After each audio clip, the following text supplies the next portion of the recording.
Hello, family. My name is James Trice, and I'm the creator of a podcast called YANA, or You Are Not Alone. You Are Not Alone is a podcast for Black men. It is more than just a podcast. It's a lifeline and a brotherhood. We're here to create a supportive, judgment-free space where Black men can have real, open conversations about what truly matters to us, from family and relationships to community, sports, culture, politics, faith, sex, race, education, and the challenges of everyday life. We dive deep into it all. Whether you're looking for advice, motivation, prayer, or just the comfort of knowing you're not walking this journey alone. YANA is here for you. This is your space to connect, grow, and be heard, because none of us are meant to do life alone. Look for new episodes weekly wherever you get your podcasts. And look for me on Instagram at jbtrice123. Welcome to YANA.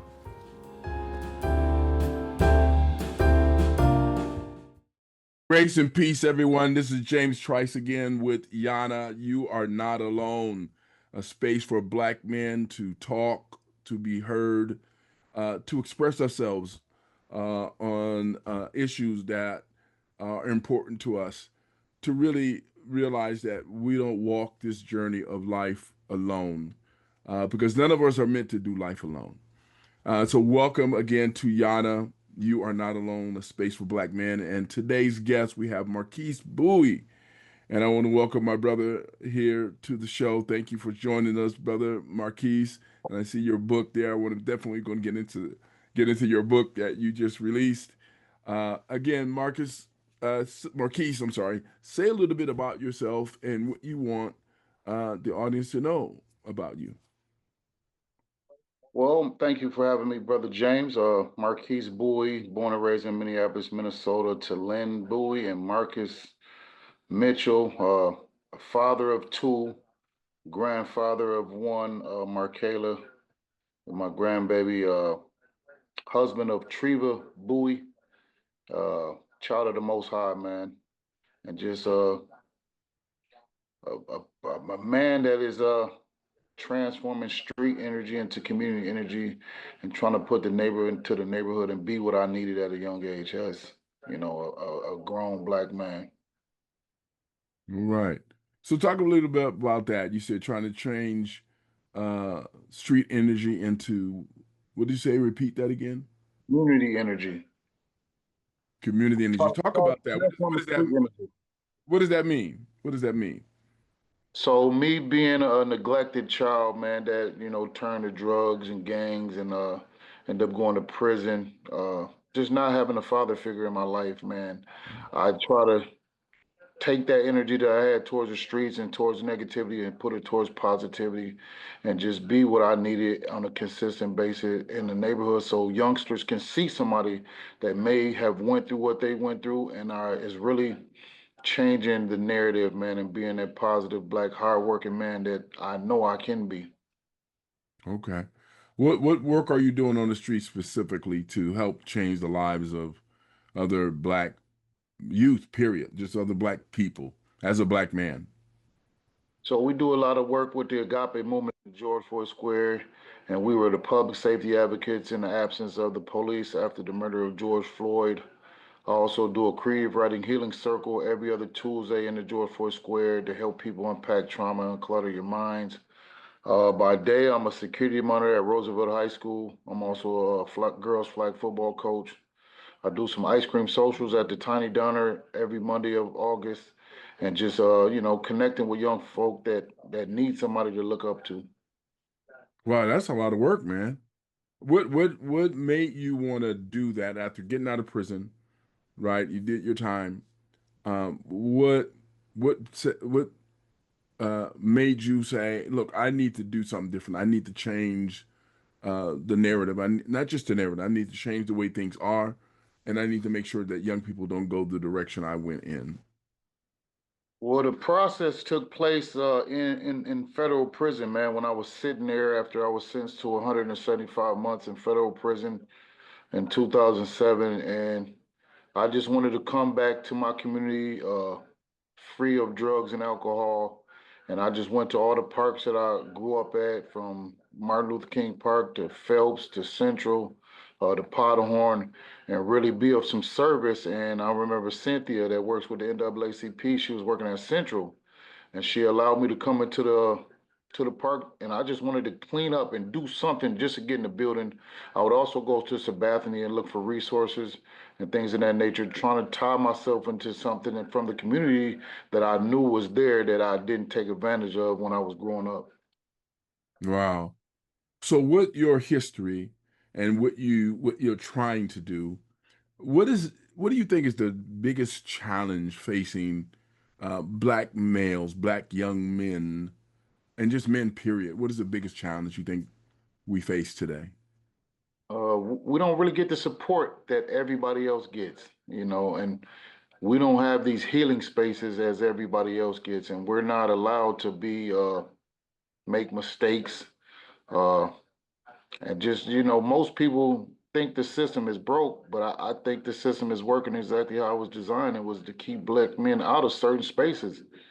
And that's the real life narrative, because, we the people didn't really have black men in mind when they said we the people. So when I think back, they had no desire to protect and serve us and just hold us down, because they know if we come together and we get ourselves together, we'll pass a lot of the other groups of people that get the benefits of what our black and brown brothers and sisters were enslaved for. Well, so when you say they, can you name the they? Who's the they? Everybody but black people. Now, when you say they're keeping us down. They don't want Yeah. us to be. They don't want us to achieve. They don't want us to advance. The they. Who is the they? So they is the system, and they could be us as well, because Hmm. a lot of us grew up in dysfunctional families and situations, and we're so scared to be vulnerable and try to change that, we stay into victim mentality instead of being the victors that we could be. Hmm. And what do you think the solution is? uh coming together with other people. Like for me, for instance, like, being a part of that gang life, it was certain people that you would avoid because of certain colors and things of that nature. And I've actually been able to connect with some of these brothers that was rival gang members that wore maybe a different color flag that I wore. So we're coming together as almost 50. I'll be 50 next month. So I've been going to places and things that I know they'll be at, and they've come to places that I've been at to be more supportive of each other, man. Because once you realize that all that stuff was really for nothing, we didn't own nothing. We're fighting over blocks that we don't own no property on. We're fighting over colors and things of that nature. And come to find out, we have a lot more similarities and differences. So it only makes sense for us to come together, man, and try to build for our next generation of people that are coming behind us. Wow. So you wrote a book recently and just released it actually. Can you talk a little bit about that book you wrote? And what is the purpose? What do you want? What are you trying to convey in this book? Show it, raise it up again. What's the name of the book? And then talk a little bit about what you're trying to convey and what you want people to get out of reading this book. So the title of the book is called The Last Drop of Mad Dog. Mad Dog was my alias, something that gave me courage. I was off the liquid courage as far as alcohol, and it allowed me to be something that I couldn't be as Marquise. And when I was in prison, man, I just started unpacking a bunch of trauma that I had been holding on to since I was Mm, maybe 15, 16, from the death of Abdul Ferguson in 1990, and just seeing all the things that happened after that. We went from trauma to trauma to trauma. We didn't have people that were talking to us about it. So it was really no resources that, were coming saying, how can we deal with this like they have now? You got mental health practitioners, behavior specialists, things of that nature. And it didn't seem like we had that. You just had to suck it up, be tough, and move on. So imagine doing that from the time you're 15, 16 until you're 32, and you're sentenced to 175 months in prison. And then I just started examining, like, man, I didn't feel right in there. So I started reading books, man. I started writing, journaling, and just letting this stuff out of my system because I was mad at the world at the time, and that's why I took up on the name Mad Dog because I was really mad at the world. My dad was never really in my life. My mom was struggling with drugs, and I just felt that false sense of love being out in the street with other broken people like myself. And now I just want to inspire people to try to let that stuff go, get off drugs and alcohol, leave these vices alone, man, so we can be our best selves and raise these kids and grandkids so they don't have to go through the things that we went through growing up. So talk a little bit more about the book, right? And um, what is it saying? I mean, I'm assuming based on what you just telling us that it's a combination of, and correct me, of all of the stuff you were writing while you were incarcerated, unpacking all the trauma that you experienced as a kid. Tell us more about the book, man, and then also how people can get a copy of your book. So the book is a collection of nonfiction stories that I put together. I have stories about my daughters. I have stories about my mom. I'm just thinking of what I put them through, me not being able to Mm, help them, and a lot of the guys that grew up in the life that I was in, they would claim they're doing this, that, and the third to provide for their families. But once you get behind them judges in them prison cells, it's nothing you can do for them. And mm. so I just started writing about what it would be like for my daughter to tell other parents that their dad never showed up to their game when they're seeing other basketball dads at the games. My first love was basketball. My daughter took on basketball. And just to think of what she would have to tell somebody, like, why aren't your dad coming to none of the games? So I just poured out my soul, man, really into this book. And this is only the first book. And it was really just reflecting, man, and really just looking for an escape. Being in prison physically, you can't go anywhere. So I just started reading books, man, and it allowed me to roam the world. And I just started writing, man, and it was really therapeutic for me. Is there anything in particular that really that sparked one day in you that happened to you that said, "I need to change my life and I need to do something different when I get out of here because I do not want to come back in here." Yes, it was actually I was still in the county jail and a lot of my indictment was redacted, so you really couldn't read it because it was 11 other people on the case.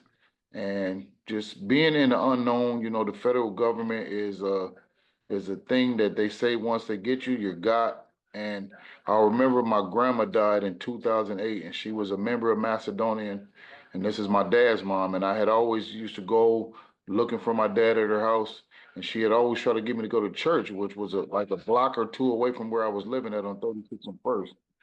And for whatever reason, I always find an excuse not to go. And she was a bus driver for Metro Transit, and I would always see her on the bus when I used to go roller skating when I was riding the nine. And once she passed, I seen her obituary in the Star Tribune, and it just struck me that, man, I would never see my grandma again, and I hope that I'm going to where she's going. And at the time, I didn't know where I was going, and I knew she was going to heaven. So I rededicated my life to Jesus, and allowed Him to guide me and help me through this transition of life that I was going through. Wow, that's beautiful, man. What do you think is the responsibility of black men getting out of prison, like yourself, got out, your life has changed, you are an incredible young man doing some great work, and I've seen your work, man. It's wonderful. What do you think is the responsibility of black men getting out of prison to do what you are doing? To really be serious about life. I mean, I think of myself as wasted a lot of time in life just floating around and going through the motions and basically in survival mode. And I never really had the opportunity to just live. And then, Mm, 8 months before I was coming home from prison, my mom ended up passing, and I was my mom's only child. And she never got a chance to kind of see me do some of the stuff that I was telling her I wanted to do when I get out. So when I see her friends, when I'm on 38th in Chicago and I see a bunch of her friends riding past and tell me how proud my mom will be of me, that's hmm motivation in itself, man. And to know that, I have two daughters and One of them's in college, and my youngest one, who is 17, just moved in with me maybe a year ago with my grandbaby. And Mm-hmm. I was never the father that I could be because I nobody showed me how to be that. And my dad was never in my life, so I'm trying to do everything that I can to be again what I needed for them, for my wife, for my little cousins that might be looking up to me and looking up to some of my other cousins, man. That's we don't know the influence that we have on people until sometimes it's too late. Wow. And so what are you most concerned about given the present political climate that we're in right now, given the present condition of America right now with this administration? What do you think? What are you most concerned about? Um, and what do you think should be done about that? I just think as people, man, we got to focus on humanity. I don't really look for the politics to save me. I mean, it doesn't matter if you're a Democrat or Republican. They're both the same in one to me, because none of them have really helped Black and brown people, in my opinion. So Hmm. I look at the basics of life and humanity. I don't care if you're a Democrat or Republican. How can we work together on some things that we do agree with? And I remember reading a book by Van Jones called Messy Truth. And it was how him and Lou Hmm. Gingrich didn't agree with 90% of the stuff that they were talking about, but that 10% they started working. So I Hmm. just look for the things that we have in common that we can work on, and everything outside of that is out of my control. Hmm. Wow. Brother, you've said a lot. What do you think then black men can do moving forward? As you said, right, you mentioned coming together and not talking about our differences, but talking about what we do agree on, right? Um, what black males have influenced you to continue to stay on the path that you're on, if any?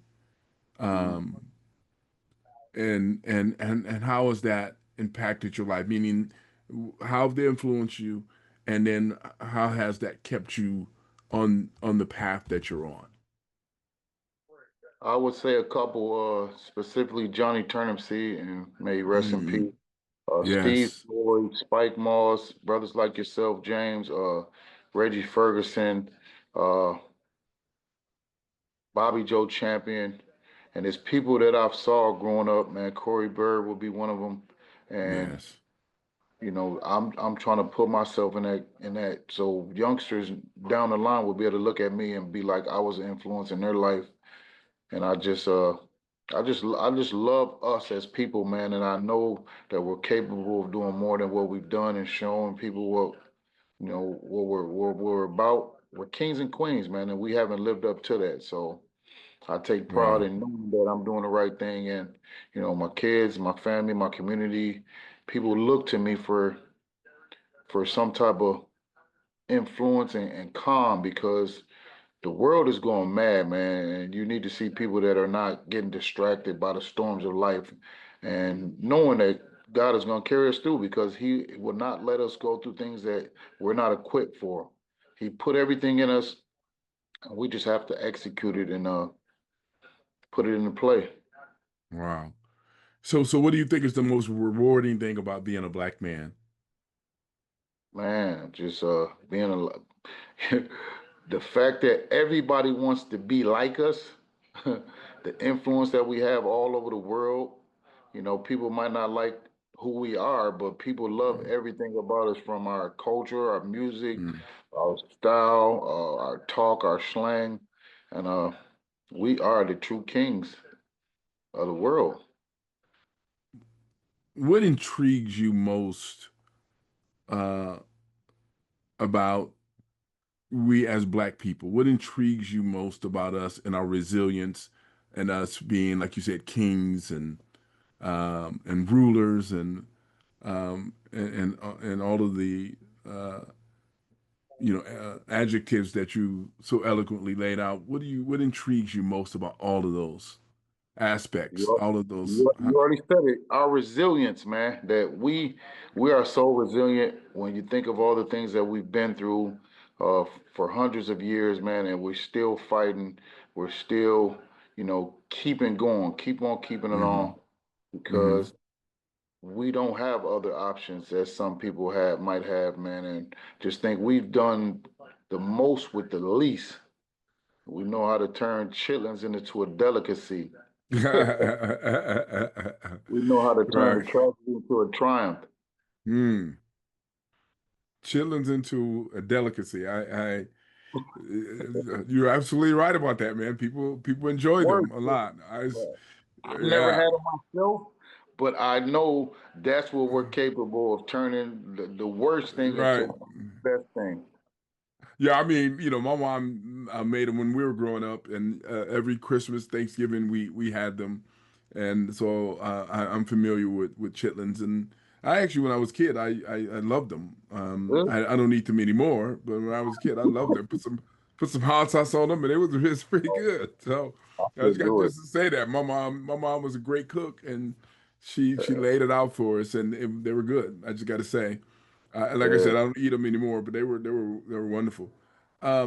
What as we end our conversation today, what one word, it don't have to be one word. What would you say? What would you like to say to black men, black boys, who are listening to you right now?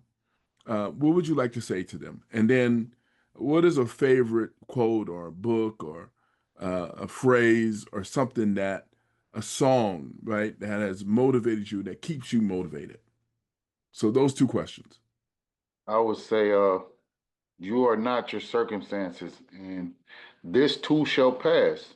Whatever you might be going through is only a temporary situation, and it might be setting you up for a blessing in disguise. I look at my situation, going to prison was a blessing in disguise because it allowed me to shed my skin and all the things that I held near and dear to my life.